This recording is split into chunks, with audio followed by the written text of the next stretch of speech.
অন্নপূর্ণা যোজনা আবেদন ফর্ম। তাহলে চলুন দেখে নিচ্ছি আপনি কিভাবে এই ফর্মটিকে সঠিকভাবে পূরণ করবেন, কী কী ডকুমেন্টস এই ফর্মের সঙ্গে জমা করবেন, কাদের কাদের এই ফর্মটিকে পূরণ করতে হবে, কোথায় আপনি পাবেন এই ফর্মটি, অনলাইন থেকে ডাউনলোড করে প্রিন্ট করে ফিল আপ করলে হবে কি না, নাকি আপনাদের নিকটবর্তী আধিকারিক অফিস থেকে ফর্মটি সংগ্রহ করতে হবে। সম্পূর্ণ প্রসেস অফলাইনে আপনি কীভাবে ফর্মটি সঠিকভাবে পূরণ করবেন চলুন জেনে নিচ্ছি। আর আপনি যদি এখনও পর্যন্ত ভিডিওতে লাইক না করে থাকেন অবশ্যই লাইক করে দিন। এর পাশাপাশি চ্যানেল সাবস্ক্রাইব করে পাশে ক্লিক করে নোটিফিকেশন অলকা রাখুন পরবর্তী ভিডিও সরকার পাওয়ার জন্য। আর আপনি যদি আমাদের ভিডিওটি ফেসবুক পেজ এমডি 360 দেখে থাকেন অবশ্যই ফেসবুক পেজটি ফলো করুন। আর অবশ্যই ভিডিওটি প্রত্যেকে শেয়ার করে জানিয়ে দিন। তো এই যে আবেদন ফর্মটি, এই ফর্মের ডাউনলোডের লিঙ্কটি আমি আপনার ভিডিওর ডিসক্রিপশন বক্স এবং কমেন্টে দিয়ে দিয়েছি। তো সেই লিঙ্কে ক্লিক করে আপনি সরাসরি ফর্মটিকে ডাউনলোড করতে পারবেন।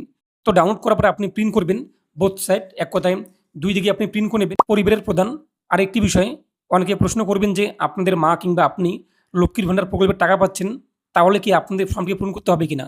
যারা যারা লক্ষ্মীর ভাণ্ডার প্রকল্পের টাকা পাচ্ছেন এবং যারা যারা পাচ্ছেন না 25 থেকে 60 বছর বয়সের মধ্যে প্রত্যেক মা বোনদের কিন্তু এই ফর্মটিকে পূরণ করতে হবে। যদি আপনি লক্ষ্মীর ভাণ্ডার প্রকল্পের 1500 অথবা 1700 টাকা করে পেয়ে থাকেন এবং ফর্মটিকে পূরণ না করে থাকেন, তাহলে আপনার অ্যাকাউন্টে কিন্তু 3000 টাকা আসবে না। এবং আজকের মধ্যে যারা জমা করবেন এবং যদি আপনার ফর্মটিকে আজকেই ভেরিফিকেশন করা হয়ে থাকে, তাহলে আগামীকাল আপনার অ্যাকাউন্টে কিন্তু 3000 টাকা আসতে পারে। এবং যদি আগামীকাল না আসে এবং আপনি যদি এর পরে জমা করে থাকেন 3 তারিখ অথবা 4 তারিখ অথবা 90 দিন সময় রয়েছে, এই 90 দিনের মধ্যে আপনি যদি জমা করে দেখেন, এরপর যখন আপনার আবেদনটি অ্যাপ্রুভ হয়ে যাবে, পরবর্তী মাস থেকে আপনার অ্যাকাউন্টে কিন্তু 3000 টাকা করে চলে আসবে। যদি 3000 টাকা না আসে, তাহলে আপনার অ্যাকাউন্টে কিন্তু 1500 অথবা 1700 যে লক্ষ্মীর ভাণ্ডার আপনি পাচ্ছেন সেটি কিন্তু পেয়ে যাবেন। তো প্রথমত পরিবারের প্রধানের নাম, হেড অফ ফ্যামিলি। তো আপনার পরিবারের কর্তাকে কিংবা কর্ত্রীকে যদি আপনাদের স্বামী মারা যায় কিংবা আপনার বাবা মারা যায়, বর্তমানে আপনাদের মা আপনার পরিবারের প্রধান, তাহলে সেই ব্যক্তির নাম উল্লেখ করে দেবেন। যদি আপনার পরিবারের হেড কিংবা প্রধান যদি বাবা হয়ে থাকে, বাবার নাম উল্লেখ করে দেবেন। যদি আপনার পরিবারের ঠাকুরদা থাকেন, তিনি যদি পরিবারের প্রধান হয়ে থাকে, কর্তা হয়ে থাকে, তাহলে ঠাকুরদার নাম উল্লেখ করে দেবেন। অর্থাৎ পরিবারের প্রধান যিনি, তার নাম উল্লেখ করতে হবে। এখন প্রশ্ন, আপনি তো এক কথায় অন্নপূর্ণা যোজনায় আবেদন জানাচ্ছেন, সেক্ষেত্রে আপনার মায়ের নাম কিংবা সেই মহিলার নাম কিংবা সেই মেয়ের নাম কোথায় বসবে, তার অপশন কিন্তু নিচে কিন্তু রয়েছে। এখানে পরিবারের প্রধান, যে আপনার পরিবারের হেড প্রধান, সেই ব্যক্তির নাম উল্লেখ করে দেবেন। বাবা নাকি আপনার মা নাকি আপনার ঠাকুরদা নাকি ঠাকুরমা কিংবা যিনি রয়েছে সেই ব্যক্তির নাম বসিয়ে দেবেন। এবং আধার কার্ড অনুযায়ী কিন্তু নামটি উল্লেখ করতে হবে। আধার কার্ডে যা নামের বানান রয়েছে, ফর্মটি আপনি ইংরেজিতে পূরণ করবেন, তাহলে সুবিধা হবে কি, আপনি ডকুমেন্টস দেখে যখন এগুলো উল্লেখ করবেন, ডকুমেন্টসে যা নামের বানান থাকবে ইংরেজিতে, তার দিকে আপনি এখানে বসিয়ে দেবেন আধার কার্ড অনুযায়ী পরিবারের প্রধানের নাম। তারপর জন্ম তারিখ পরিবারের প্রধানের, আধার কার্ডের দিন মাস ইয়ার আপনি পেয়ে যাবেন, তা উল্লেখ করে দেবেন। যদি আধার কার্ডে শুধুমাত্র সাল থাকে, তো আপনি আধার কার্ডটিকে মাই আধার পোর্টালে গিয়ে অনলাইনে ডাউনলোড করে নিন। ডাউনলোড করলে আপনার আধার কার্ডে দিন মাস ইয়ার চলে আসবে, সেটি দেখে আপনি বসিয়ে দেবেন। পরিবারের প্রধানের লিঙ্গ, পরিবারের যে প্রধান আপনি যার নাম উল্লেখ করেছেন সেই ব্যক্তির লিঙ্গ পুরুষ নাকি মহিলা নাকি অন্যান্য, তা বসিয়ে দেবেন। পরিবারের প্রধানের আধার কার্ড নাম্বার, এখন এখানে আপনি যার নাম উল্লেখ করেছেন পরিবারের হেড প্রধান কর্তা, তার আধার কার্ড নাম্বার কত রয়েছে এখানে আপনি উল্লেখ করে দেবেন। ডিজিটাল রেশন কার্ডের পারিবারিক আইডি, যদি আপনার ডিজিটাল রেশন কার্ডের পারিবারিক আইডি থাকে তাহলে আপনি উল্লেখ করবেন, যদি না থাকে আপনি ফাঁকা রাখবেন। এটা কিন্তু বলা হয়েছে যদি থাকে, অপশনাল রয়েছে, আপনার যে বসাতেই হবে তা কিন্তু না, না বসালেও আপনার ফর্মটি অ্যাপ্রুভ হয়ে যাবে। যদি থাকে, যদি আপনার জানা থাকে উল্লেখ করবেন। এখানে আপনার রেশন কার্ড নাম্বার কিন্তু না, এটা কিন্তু ডিজিটাল একটা পারিবারিক আইডি, এটা আলাদা বিষয় একটি। তো এটা যদি থাকে উল্লেখ করবেন, নাহলে আপনার রেশন দোকান যে রয়েছে সেখানে গিয়ে ডিলারের সঙ্গে যোগাযোগ করবেন, ওদের কাছ থেকে আপনি এটা কিন্তু নিতে পারবেন, না বসালেও সমস্যা হবে না। পরিবারের সদস্য সংখ্যা, আপনার পরিবারের টোটাল কতজন সদস্য, এখানে সদস্য সংখ্যা বলতে বোঝাচ্ছে কিন্তু দ্রষ্টব্য। পরিবার বলতে এমন একদল ব্যক্তিকে বোঝায় যারা সাধারণত একসঙ্গে বসবাস করেন এবং একই রান্নাঘর থেকে খাবার গ্রহণ করেন। আপনি ফর্মের শেষে এটা পেয়ে যাবেন। পরিবার বলতে এটাই বোঝাচ্ছে আপনাদের রান্নাঘর থেকে, এক রান্নাঘর থেকে কতজন খাবার সংগ্রহ করে কতজন সদস্য, সেটাই আপনার পরিবার। এখন অনেকে রয়েছে বিয়ের পর আলাদা হয়ে যায়, তাদের পরিবার আলাদা, সেই সমস্ত সদস্য আপনার পরিবারে কিন্তু যোগ হবে না, তারা আলাদাভাবে ফর্ম পূরণ করবেন যদি তারা এলিজিবল হয়ে থাকে। তো আপনার পরিবার টোটাল সদস্য সঙ্গে কত রয়েছে তা উল্লেখ করে দেবেন। ঠিকানা, এখানে আপনি সম্পূর্ণ ঠিকানা, স্থায়ী ঠিকানা, বর্তমান ঠিকানা যে রয়েছে তা কিন্তু না, পার্মানেন্ট অ্যাড্রেস, যেখানে আপনি সারা জীবন বসবাস করবেন, সেই ঠিকানায় village, post, police station, district, pincode, ward যা যা রয়েছে আপনাদের তা এখানে বসিয়ে দেবেন।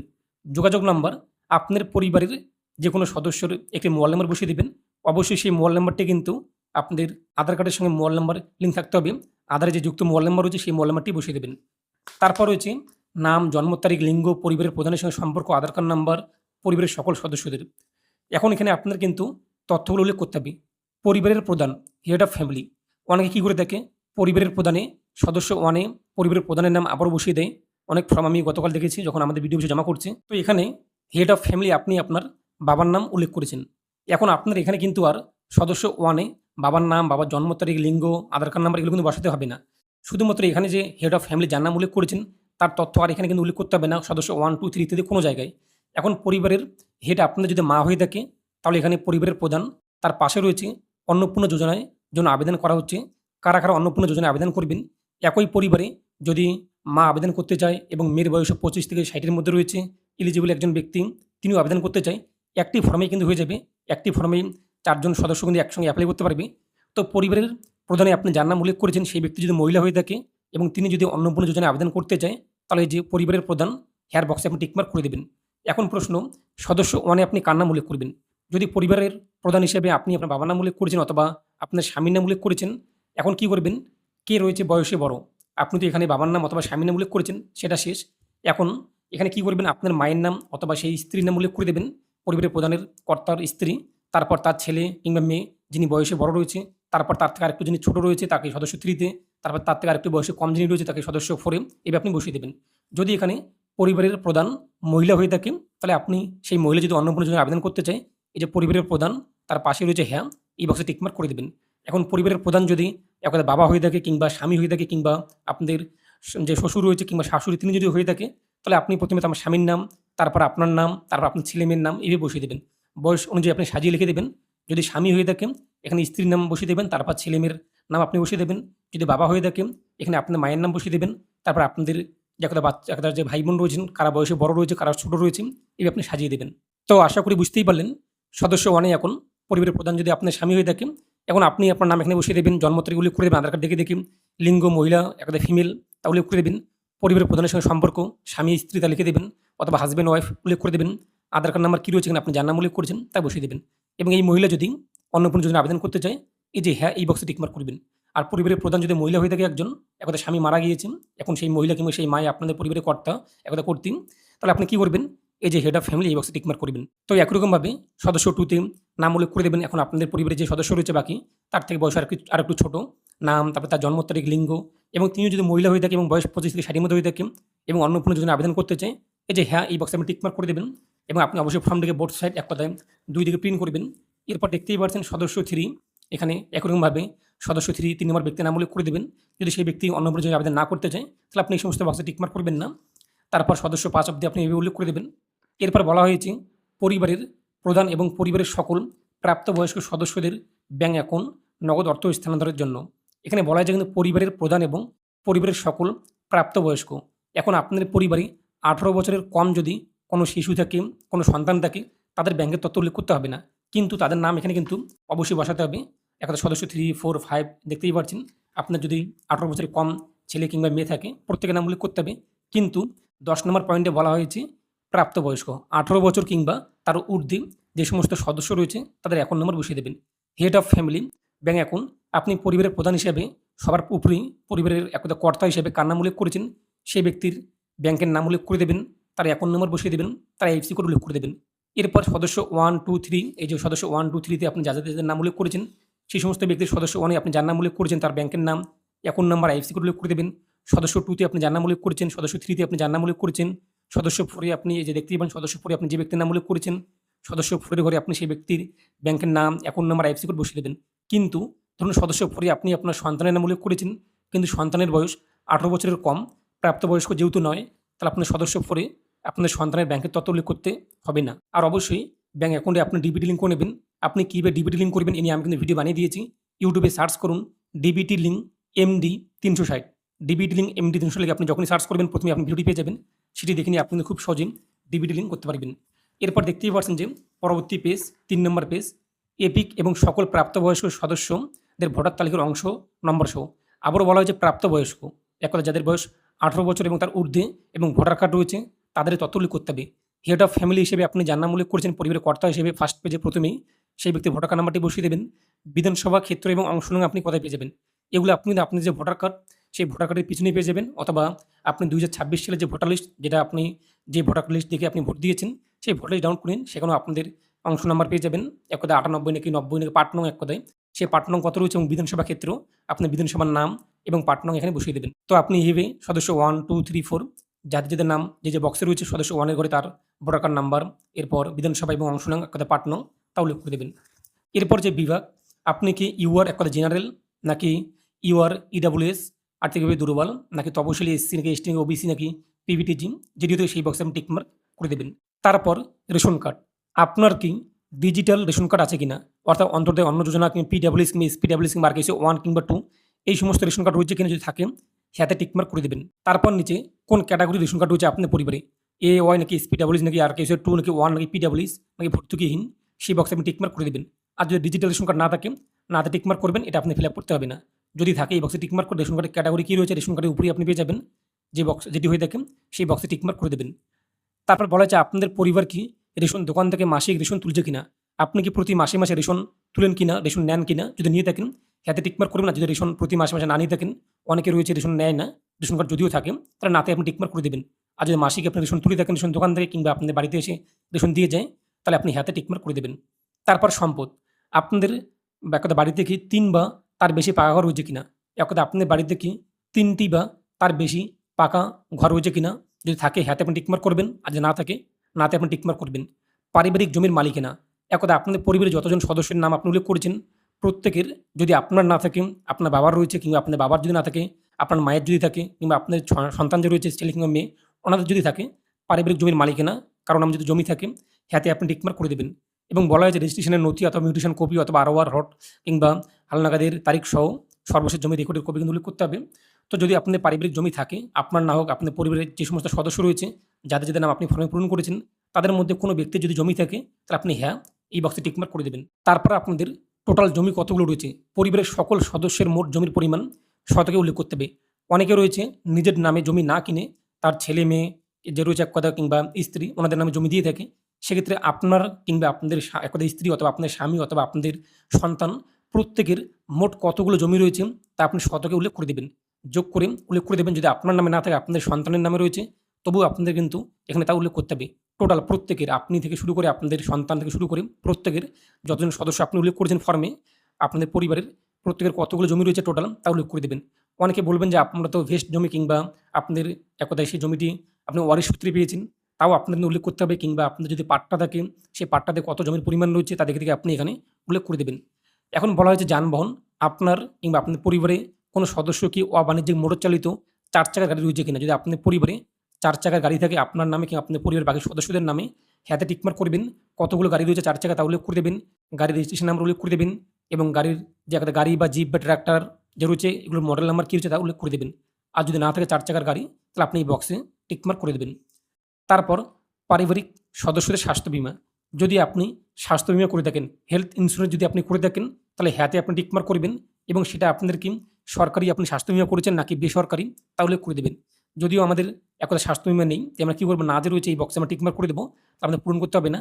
আর অনেকে থাকে কিন্তু স্বাস্থ্য বীমা করে থাকে, হেলথ ইন্স্যুরেন্স করে থাকেন, যদি আপনার করা থাকে হেলথ ইন্স্যুরেন্স, অনেক সময় কী হয়ে থাকে, আপনি যদি কোনো নতুন করে ব্যাঙ্ক অ্যাকাউন্ট খুলে থাকেন, সেক্ষেত্রে দেখবেন যে ফার্স্টের দিকে যখনই ব্যাঙ্ক ওপেন করবেন আপনার কিন্তু একটি হেলথ ইন্স্যুরেন্স করে দিয়ে দেয়। যদি আপনাদের সেরকম হয়ে থাকে, তো আপনাদের সেই ইন্স্যুরেন্সের যে কাগজটি নথিটি প্রিমিয়ামের সেটি বের করে সেখানকার তথ্য দেখে দেখে আপনি এগুলো বসিয়ে দেবেন।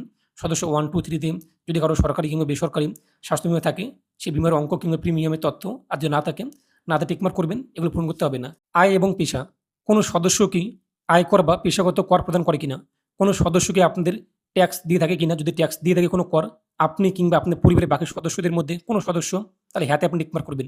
আর যদি না হয়ে থাকে নাতে আপনি টিকমার্ক করবেন। তারপর বলা হয়েছে পরিবারের সদস্যদের প্যান কার্ড নাম্বার, যদি আপনার পরিবারের কোনো সদস্যদের প্যান কার্ড থাকে, হ্যাঁ এই বক্সে আপনি টিকমার্ক করবেন। এরপর তাদের আপনি প্যান কার্ড নাম্বার বসিয়ে দেবেন। হেড অফ ফ্যামিলি, আপনি পরিবারের কর্তা হিসেবে যার নাম উল্লেখ করেছেন তার যদি প্যান কার্ড থাকে, তাহলে এখানে আপনি তার নাম উল্লেখ করে দেবেন, প্যান কার্ডে কী নামের বানানো রয়েছে এবং প্যান কার্ড নাম্বার বসিয়ে দেবেন। সদস্য 1-এ, 2-তে, 3-তে আপনি যাদের যাদের নাম উল্লেখ করেছেন তাদের যদি প্যান কার্ড থাকে, নাম এবং প্যান কার্ড নাম্বার আপনি এভাবে বসিয়ে দেবেন। আর যদি না থাকে সেই সমস্ত করে আপনি ফাঁকা রাখবেন। তারপর কর্মসংস্থানের ধরন, পরিবারের প্রধান, পরিবারের কর্তা আপনি যার নাম উল্লেখ করেছেন সেই ব্যক্তি এক কথায় তার পেশা কী রয়েছে, সরকারি ক্ষেত্রে কোনো কাজ করে থাকে নাকি বেসরকারি ক্ষেত্রে বেতনভোগী কর্মচারী নাকি সংগঠিত ক্ষেত্রে স্বনিযুক্ত উদ্যোক্তা বা ব্যবসায়ী কিংবা মালিক অথবা আংশিক সময়ের কর্মরত পার্ট টাইম জব করে থাকে কিংবা অসংগঠিত ক্ষেত্রে স্বনিযুক্ত কারিগরি অথবা শিল্পী অথবা কৃষক ইত্যাদি, অথবা পরিযায়ী শ্রমিক, অনেকে রয়েছে অন্য রাজ্য কিংবা অন্য দেশে গিয়ে কাজ করে থাকে, পরিযায়ী শ্রমিক নাকি বেকার নাকি অন্যান্য। যদি এই সমস্ত লিস্টের মধ্যে না হয়ে থাকে, অন্যান্য এই বক্সে টিকমার্ক করে পাশে আপনি লিখে দেবেন কী করে থাকে। এবং বলা হয়েছে সবচেয়ে উপযুক্ত ঘরের টিক চিহ্ন দিন, যদি থাকে প্রয়োজনীয় নথি অথবা স্বঘোষণা জমা দিন। যদি এক কথা থাকে সরকারি কিংবা বেসরকারি কাজ করে থাকে, তাহলে তাহলে আপনি সেই বক্সে টিকমার্ক করবেন এবং প্রয়োজনীয় নথি জমা করে দেবেন। এখন প্রশ্ন, যদি এক কথায় পরিযায়ী শ্রমিক হয়ে থাকে এই বক্সে টিকমার্ক করবেন এবং ঘোষণা বলতে কি বোঝায়, আপনাদের কিন্তু একটি সেলফ ডিক্লারেশন সাদা পেজে আপনি লিখতে হবে। অনেক ক্ষেত্রে কিন্তু যারা এক কথায় পরিযায়ী শ্রমিক কিংবা বেকার কিংবা কৃষক তাদের দরকার পড়ে না, কিন্তু যারা সরকারি কাজ করতে কিংবা বেসরকারি বেতনভুক্ত কর্মচারী তাদের ক্ষেত্রে কিন্তু এই যে প্রয়োজনীয় নথি এক কথায় যে জয়েন্টের কাগজ কিংবা যে কার্ড রয়েছে এগুলো কিন্তু চাওয়া হয়ে থাকে। আপনাদের ক্ষেত্রে যাওয়া হয়ে থাকে তা আপনি এই বক্সে টিকমার্ক করে দেবেন। এরপর দেখতেই পাবেন সদস্য 1 এ আপনি যার নাম উল্লেখ করেছেন সেই ব্যক্তি যদি কোনো এখান থেকে কাজ করে থাকে সেই বক্সে টিকমার্ক করবেন এবং সদস্য 2 তে আপনি যার নাম উল্লেখ করেছেন সেই ব্যক্তি যদি হয়ে থাকে সেই বক্সে টিকমার্ক করবেন। অনেক ক্ষেত্রে ধরুন সদস্য 3 তে আপনি আপনার যে বাচ্চা রয়েছে সন্তান তার নাম উল্লেখ করেছেন, তিনি বর্তমানে পড়াশোনা করছে।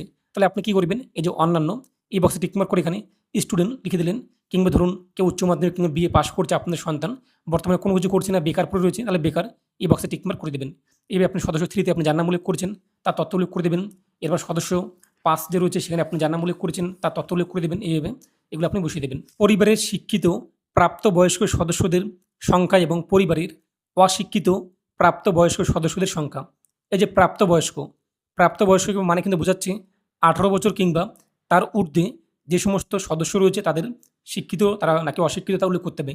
এখন প্রশ্ন, আপনাদের পরিবারে ধরুন 5 জন সদস্য রয়েছে, তার মধ্যে 2 জন আপনার সন্তান যারা বর্তমানে স্কুলে কিংবা বিভিন্ন একতায় যে শিক্ষা প্রতিষ্ঠান সেখানে পড়াশোনা করছে, কিন্তু বয়স 18 বছরের নিচে, তাদের তথ্য এখানে উল্লেখ করা যাবে না। আপনাদের যদি 5 জন সদস্য হয়ে থাকে তার মধ্যে 2 জন সন্তান যারা 18 বছরের নিচে পড়াশোনা করছে কিন্তু 18 বছরের নিচে, তাদের তথ্য বাদ দিয়ে বাকি 3 জন এই যে প্রাপ্তবয়স্ক তাদের তথ্য উল্লেখ করতে হবে। এখন এই 3 জনের মধ্যে যে এক কথায় শিক্ষিত বলতে কী বোঝাচ্ছে, শিক্ষিত বলতে এটাই বোঝাচ্ছে যে সিগনেচার করতে পারে এবং এই সমস্ত লেখা এক কথায় যে এখানে দেখতে পাবেন পরিবারের প্রধান শিক্ষিত এগুলো ধরতে পারে, এক কথায় পড়তে পারে এবং বুঝতে পারে, এবং যে সিগনেচার সেটা করতে পারে এবং লিখতে পারে সেটা কিন্তু শিক্ষিত। এবং যারা এক কথায় লিখতেও পারে না, কথা সিগনেচার করতেও পারে না, কোনো কিছু এগুলো ধরতেও পারে না, লিখতেও পারে না, তারা কিন্তু এখানে অশিক্ষিতের মধ্যে পড়বে। এখন পরিবারের প্রধান যদি শিক্ষিত হয়ে থাকে এই বক্সে টিকমার্ক করবেন এবং সর্বোচ্চ শিক্ষিত যোগ্যতা কী রয়েছে, ক্লাস 8 পাস নাকি মাধ্যমিক নাকি উচ্চ মাধ্যমিক নাকি গ্র্যাজুয়েশন নাকি পোস্ট গ্র্যাজুয়েশন তা বসিয়ে দেবেন। পরিবারের প্রধান এক কথায় উপরে ফার্স্টে আপনি কর্তা হিসেবে যার নাম উল্লেখ করেছেন সেই ব্যক্তি। এরপর সদস্য 2 তে আপনি যার নাম উল্লেখ, সদস্য 1 এ আপনি যার নাম উল্লেখ করেছেন সেই ব্যক্তি শিক্ষিত হয়ে থাকে শিক্ষিতের বক্সে টিকমার্ক করবেন এবং সর্বোচ্চ যোগ্যতা কী রয়েছে, কতদূর পর্যন্ত পড়াশোনা করছে, ক্লাস 5 অবধি পড়াশোনা করছে নাকি 8 নাকি 10 নাকি উচ্চ মাধ্যমিক নাকি বিএ নাকি গ্র্যাজুয়েশন ইত্যাদি। আর যদি না হয়ে থাকে অশিক্ষিতের বক্সে টিকমার্ক করবেন, এখানে যোগ্যতা উল্লেখ করার দরকার নেই।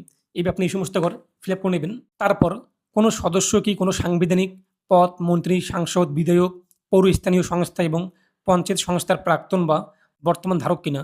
আপনার পরিবারে যে সমস্ত সদস্য উল্লেখ করেছেন তাদের মধ্যে কোনো সদস্য কি এক কথায় কোনো পদে যুক্ত রয়েছে কিনা, মন্ত্রী কিংবা সাংসদ কিংবা বিধায়ক কিংবা পৌর স্থানীয় সংস্থা বা পঞ্চায়েত কিংবা প্রধান এখন রয়েছে অথবা আগে ছিল, বর্তমানে প্রাক্তন, যদি থাকে এরকম কেউ হাতে টিকমার্ক করবেন। এবং যিনি পদে রয়েছেন তার সদস্য নাম, ধরুন আপনাদের 3 নম্বর সদস্যতে আপনি যার নাম উল্লেখ করেছেন সেই ব্যক্তি যদি এই সমস্ত পদের মধ্যে থাকে তাহলে এখানে আপনি 3 লিখে দেবেন, কিংবা 2 নম্বরে আপনি যার নাম উল্লেখ করেছেন 2 নম্বর সদস্য হিসাবে সেই ব্যক্তি যদি এই সমস্ত পদের মধ্যে থাকে 2 আপনি লিখে দেবেন। আর যদি না থাকে নাতে টিকমার্ক করে দেবেন। এবং যদি থাকে সেক্ষেত্রে কিন্তু আপনার প্রয়োজনীয় নথি জমা করতে হবে, ডকুমেন্টস এই ব্যক্তির, এবং না হলে স্বঘোষণাপত্র কিন্তু জমা করতে হবে। এরপর বলা হয় যে কোনো সদস্য কি সরকারি পেনশনভোগী। আপনার পরিবারে কোনো সদস্য কি সরকারি পেনশনভোগী যদি হয়ে থাকে হাতে টিকমার্ক করবেন। এবং যিনি সরকারি পেনশনভোগী, তো আপনি এই যে 1, 2, 3, 4, 5 যে সমস্ত সদস্যদের নাম উল্লেখ করেছেন তাদের মধ্যে কোন ব্যক্তি কিংবা কোন সদস্য পেনশনভোগী সরকারি, তার সদস্য নাম্বার 2 নম্বরের ব্যক্তিরই নাকি 3 নম্বরের নাকি 4 নম্বরের, যদি 2 নম্বর হয়ে থাকে 2 লিখে দেবেন, যদি 3 নম্বর হয়ে থাকে 3 অথবা 1 নম্বর হয়ে থাকলে 1 আপনি লিখে দেবেন। আর যদি না হয়ে থাকে নাতে টিকমার্ক করবেন। যদি হ্যাঁ হয় তাহলে আপনাদের পেনশনের স্লিপ এই ফর্মের সঙ্গে জমা করতে হবে। এবং কোনো সদস্য কি জিএসটির অধীনে নিবন্ধিত রয়েছে কিনা, যদি আপনার কোনো সদস্য 1, 2, 3, 4, 5 অথবা হেড অফ ফ্যামিলি কেউ যদি জিএসটির অধীনে নিবন্ধিত থাকে, রেজিস্ট্রেশন থাকে, রেজিস্টার করে থাকে, তাহলে হাতে টিকমার্ক করবেন এবং জিএসটি নাম্বার এখানে বসিয়ে দেবেন। আর যদি না থাকে নাতে টিকমার্ক করে দেবেন। পরিবারের মোট বার্ষিক আয়, আপনার পরিবারের মোট বার্ষিক আয় কত রয়েছে, 60,000 নাকি 1,20,000 নাকি যা হয়ে থাকে আপনার নাকি 80,000, তা আপনি এখানে বসিয়ে দেবেন অঙ্কে পরিবারের বার্ষিক আয় কত রয়েছে। তারপর সিএ অর্থাৎ কেআই আবেদনের বর্তমান অবস্থা যদি থাকে, অনেকে রয়েছে কিন্তু অন্য দেশ থেকে পালিয়ে এসে আমাদের দেশ তথা পশ্চিমবঙ্গে বর্তমান বসবাস করছে, সেই সমস্ত ব্যক্তিদের যদি ক্যায়ের সার্টিফিকেট থাকে কিংবা ক্যাতে রেজিস্ট্রেশন করেছেন, তাহলে আপনি কী করবেন, এই যে আবেদন করা হয়েছে এই বক্সে টিকমার্ক করে ক্যার রেজিস্ট্রেশন নাম্বারটি যে আবেদন করেছেন রেজিস্ট্রেশন নাম্বারটি বসিয়ে দেবেন। অনেকে রয়েছে কিন্তু সার্টিফিকেট ইস্যু হয়েছে, ক্যাশ সার্টিফিকেট, নাগরিকত্ব সার্টিফিকেট, তাহলে ইস্যু বক্সে টিকমার্ক করে সার্টিফিকেট নাম্বারটি বসিয়ে দেবেন। আর যদি আপনার এক কথা না হয়ে থাকে, আপনি এক কথায় আগে থেকেই জন্ম পরম্পরায় আপনি ভারতে বসবাস করছেন, তাহলে আপনি প্রযোজ্য নয়, পরিবার হেড অফ যে রয়েছে পরিবারের প্রধান প্রযোজ্য নয় এই বক্সে টিকমার্ক করবেন। সদস্য 1 এর ক্ষেত্রে প্রযোজ্য নয় এই বক্সে টিকমার্ক করবেন। সদস্য 2 তেও ক্ষেত্রে প্রযোজ্য নয় এই বক্সে টিকমার্ক করবেন। 3 এর ক্ষেত্রে প্রযোজ্য নয় এই বক্সে টিকমার্ক করবেন। যদি কোনো সদস্য থাকে আপনাদের পরিবারে এক কথায় অন্য দেশ থেকে পালিয়ে এসে আমাদের দেশ তথা পশ্চিমে বসবাস করছেন, সেই সমস্ত পালিয়ে আসা ব্যক্তিরা যদি ক্যারিয়ার কিংবা নাগরিকত্বের জন্য আবেদন করে থাকে তাহলে এই সমস্ত বক্সে টিকমার্ক করবেন। যদি সার্টিফিকেট ইস্যু হয়ে থাকে এই বক্সে টিকমার্ক করেন, এখানে আপনি সার্টিফিকেট নাম্বারটি অথবা রেজিস্ট্রেশন নাম্বারটি যদি আবেদন করে দেখেন তাহলে করে দেবেন। আর যদি না হয়ে থাকে প্রযোজ্য নয়, প্রযোজ্য নয়, প্রযোজ্য নয়, প্রযোজ্য নয় এই সমস্ত বক্সে আপনি টিকমার্ক করে দেবেন। তারপর অন্যান্য কিষাণ ক্রেডিট কার্ড যদি আপনার কেসিসি কার্ড থাকে কিংবা কিষাণ ক্রেডিট কার্ড, এআরডি থাকে কিংবা শিল্পী ক্রেডিট কার্ড থাকে, আর্টিসিয়ান ক্রেডিট কার্ড অথবা মৎস্যজীবী ক্রেডিট কার্ড থাকে অথবা শিক্ষার্থী ক্রেডিট কার্ড এক কথায় স্টুডেন্ট ক্রেডিট কার্ড কিংবা ইত্যাদি কোনো কার্ড থাকে তাহলে তার তথ্য উল্লেখ করে দেবেন। যদি পরিবারের প্রধানে আপনার যার নাম উল্লেখ করেছেন তার যদি কেসিসি অর্থাৎ কিষাণ ক্রেডিট কার্ড থাকে তাহলে সেই কিষাণ ক্রেডিট কার্ড নাম্বারটি বসিয়ে দেবেন। আইডি সঙ্গে কী হয়েছে তা উল্লেখ করে দেবেন, কার্ডের মধ্যে পেয়ে যাবেন। কবে ইস্যু করা হয়েছে তা উল্লেখ করে দেবেন। আর যদি না থাকে আপনি এই সমস্ত ঘর ফাঁকা রাখবেন, সমস্যা নেই। যদি আপনার কোনো সদস্য কোনো পড়ুয়া স্টুডেন্ট ক্রেডিট কার্ডের জন্য অ্যাপ্লাই করে থাকেন এবং কার্ড পেয়েছে এবং কত নম্বর সদস্য তা আপনি সেই সদস্যের ঘরে সেই ব্যক্তির তথ্য উল্লেখ করে দেবেন। আর যদি না হয়ে থাকে এই ঘরটি আপনি ফাঁকা রাখবেন। তারপর বলা হয়েছে কিন্তু যদি এসআইআর 2026-এ নাম বাদ পড়ে থাকে তবে মামলাটি ট্রাইব্যুনালে বিচারাধীন কিনা। অনেকে রয়েছে যোগ্য ভোটার যাদের নাম ভোটার লিস্ট থেকে বাতিল হয়েছে এসআইআরে এবং আপনারা যদি বর্তমানে ট্রাইব্যুনালে আপিল করে থাকেন, পরিবারের প্রধানের ক্ষেত্রে এই ঘরটি যদি পরিবারের প্রধান একদা বাতিল হয়ে যায়, আপনি সবার উপরে যার নাম আপনি উল্লেখ করেছেন হেডে, সে ব্যক্তি ট্রাইব্যুনালে আপিল করেছেন বর্তমানে, তাহলে আপনি কী করবেন, হ্যাঁ যদি হ্যাঁ হয় মামলার বিবরণ এখানে আপনি আপনার অ্যাপিল আইডি উল্লেখ করে দেবেন কিংবা লিখে দিতে পারেন যে ট্রাইব্যুনালে আপিল করেছি, এটা আপনি এখানে লিখে দেবেন। আর যদি প্রযোজ্য না হয়ে থাকে আপনারা একদা ট্রাইব্যুনালে আপনি এসআইআর নাম বাতিল হয়েছে কিন্তু আপনি পরবর্তীতে নাম উঠে গিয়েছে এবং আপনি ভোট দিয়েছেন বিধানসভায়, যে চলতি বিধানসভা হয়ে গেল সেটাখানে, তাহলে আপনি প্রযোজ্য নয় এই বক্সে টিকমার্ক করে দেন পরিবারের প্রধানের ক্ষেত্রে। তারপর সদস্য 1-এ আপনি যে ব্যক্তির কিংবা যে মহিলা কিংবা যে সদস্য নাম উল্লেখ করেছেন সেই ব্যক্তির যদি নাম এসআইআর থেকে বাতিল হয়ে যায় এবং ট্রাইব্যুনালে আপনি আপিল করেছেন, তাহলে আপনি হ্যাঁ এই বক্সে টিকমার্ক করে ট্রাইব্যুনালের যে আপিল আইডি অথবা হ্যাঁ আমি ট্রাইব্যুনালে আপিল করেছি এইভাবে আপনি লিখে দিতে পারেন। আর যদি না হয়ে থাকে তাহলে প্রযোজ্য নয়, প্রযোজ্য নয়, প্রযোজ্য নয় এই সমস্ত বক্সে আপনি টিকমার্ক করে দেবেন। তারপর হচ্ছে কিন্তু সামাজিক মর্যাদা এবং নির্ভরশীল ব্যক্তিগণ, এখন কিন্তু বিদ্যালয়ে অধ্যয়নরত পরিবারের সকল শিশুর বিবরণ সদস্য 1 থেকে 5 পর্যন্ত আপনার পরিবারে বাচ্চা থেকে শুরু করে এক কথায় প্রাপ্তবয়স্ক থেকে শুরু করে শিশু প্রত্যেকের নাম উল্লেখ করতে হবে। কিন্তু এই ঘরে এখন শিশু সদস্যদের উল্লেখ করতে হবে। শিশু সদস্য বলতে 18 বছরের কম যে সমস্ত শিশু সদস্য রয়েছে আপনার পরিবারে তাদের তথ্য উল্লেখ করতে হবে। সদস্য 1 থেকে 5-এর মধ্যে তাদের নাম থাকবেই, তার পাশাপাশি এখানে কিন্তু শুধুমাত্র শিশু সদস্য 18 বছরের নিচে যে সমস্ত এক কথায় শিশু বর্তমানে পড়াশোনা করছেন তাদের তথ্য উল্লেখ করে দেবেন। শিশু সদস্য 1 যদি আপনার পরিবারে থাকে কোনো শিশু, তার নাম উল্লেখ করে দেবেন, তিনি কোন ক্লাসে পড়াশোনা করছে তা উল্লেখ করে দেবেন, বিদ্যালয়ের নাম উল্লেখ করে দেবেন, কোন বিদ্যালয়ে পড়াশোনা করছে, সরকারি নাকি বেসরকারি, নাকি সরকারি সাহায্যপ্রাপ্ত, নাকি স্পন্সর বিদ্যালয়, নাকি স্বীকৃত মাদ্রাসা, নাকি অন্যান্য মাদ্রাসা, নাকি অন্যান্য ওপেন স্কুল কিংবা হোম স্কুল যদি হয়ে থাকে তা আপনি উল্লেখ করে দেবেন। এরপর শিশু সদস্য 2 যদি আপনার পরিবারে আরও সদস্য থেকে 18 বছরের কম এবং পড়াশোনা করছে তাদের তথ্য আপনি এখানে বসিয়ে দেবেন। আর যদি না থাকে কেউ 18 বছরের নিচে, প্রত্যেকে 18 বছরের ঊর্ধ্বে এবং পড়াশোনা করছে তাদের তথ্য এখানে উল্লেখ করতে হবে না। তারপর শিশুদের টিকাকরণের বর্তমান অবস্থা, আপনি এখানে যে শিশু সদস্য উল্লেখ করলেন 1 থেকে 4 পর্যন্ত যে সমস্ত শিশুদের নাম, এখন বলা হয় যে শিশু সদস্য 1, শিশু সদস্য 1-এ আপনি যার নাম উল্লেখ করেছেন যে শিশুর নাম, তার কি টিকা নিয়েছেন কিনা, যদি টিকাকরণ হয়ে থাকে বা যে টিকাকরণ শুরু হয়েছে এবং সম্পন্ন হয়েছে এই বক্সে টিকমার্ক করবেন এবং সম্পন্ন হয়েছে এই বক্সে টিকমার্ক করে দেবেন। শিশু সদস্য 1 এবং 2-তে আপনি যে শিশুর নাম উল্লেখ করেছেন তার যদি নেওয়া হয়ে থাকে হাতে টিকমার্ক করবেন, যে নেওয়া হয়ে থাকে টিকাকরণ করা হয়নি তা উল্লেখ করে দেবেন। এবং হ্যাঁ হলে কিন্তু টিকাকরণ কার্ড আইডি এটা কিন্তু আপনি জমা করতে হবে।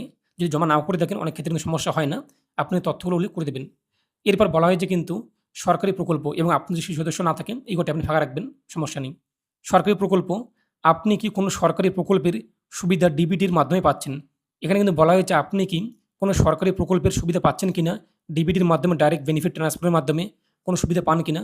পরিবারের প্রধানের কথা প্রথমত বলা হয়েছে, যদি পরিবারের প্রধান পিএম কিষাণে অ্যাপ্লাই করে থাকে, পিএম কিষাণের টাকা কিন্তু ডিবিটির মাধ্যমে দেওয়া হয়, তাহলে আপনি যে পরিবারের প্রধান হ্যাঁ এই বক্সে টিকমার্ক করবেন। তারপর প্রকল্পের নামের নিচের বক্সে আমি আপনি দেখিয়ে দিচ্ছি সেখানে পিএম কিষাণ লিখে দেবেন। আর যদি না পেয়ে দেখেন নাতে টিকমার্ক করবেন।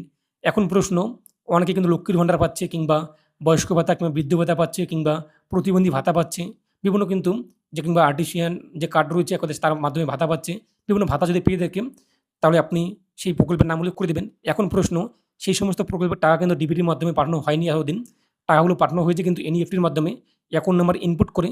আর ডিবিটির মাধ্যমে টাকা পাঠানো এবং এনইএফটি কিন্তু দুটো কিন্তু আলাদা বিষয়। সেক্ষেত্রে আপনি এই ঘরগুলো পূরণ করার সময় অবশ্যই যখন জমা করবেন আধিকারিককে যিনি জমা নেবে এক কথায় তার সঙ্গে একটু কথা বলে নেবেন যে আপনারা লক্ষ্মীর ভাণ্ডার কিংবা বয়স্ক ভাতা কিংবা বৃদ্ধ ভাতা পেয়েছিলেন, সেক্ষেত্রে আপনি যেহেতু সেটা ডিবিটির মাধ্যমে আসেনি তাহলে আমি কি তার তথ্য উল্লেখ করবো কিনা। যদি তিনি বলে দরকার নেই তাহলে আপনি ফাঁকা রাখবেন। এরপর দেখতেই পাচ্ছেন যে পরিবারের প্রধান যদি পেয়ে থাকেন পিএম কিষাণ কিংবা কোনো প্রকল্পের টাকা তা লিখে দেবেন। এবং ডান দিকে দেখতেই পাচ্ছেন যে সবথেকে বড় একটি পয়েন্ট কিন্তু বলা হয়েছে প্রত্যাহার করতে চান কিনা। যদি আপনি পিএম কিষাণ লেখার পর কোনো মতে বা ভুলবশত হ্যাঁ বক্সে টিকমার্ক করে দেন তাহলে আপনাদের কিন্তু পিএম কিষাণ সারা জীবনের মতো বন্ধ হয়ে যাবে। তাই আপনি প্রকল্পের নাম লিখবেন এখানে, কিন্তু পাশে হ্যাঁ বক্সে ভুলেও আপনি টিকমার্ক করবেন না। তো এই যে প্রত্যাহার মানে কি? বাতিল। আপনি কি বাতিল করতে চান কিনা? ফর্ম পূরণ করার আগেই আপনার কিন্তু এই যে প্রকল্প তা বাতিল হয়ে যাবে। আপনি অন্নপূর্ণার জন্য একবার অন্নপূর্ণা লাভ পাওয়ার জন্য ফর্ম পূরণ করলেন, কিন্তু এখানে প্রকল্প লক্ষ্মীর ভান্ডার কিংবা পিএম কিষাণ কিংবা যা রয়েছে আপনি লিখে দিলেন। তার পাশে হ্যাঁ বক্সে টিকমার্ক করে দিলেন।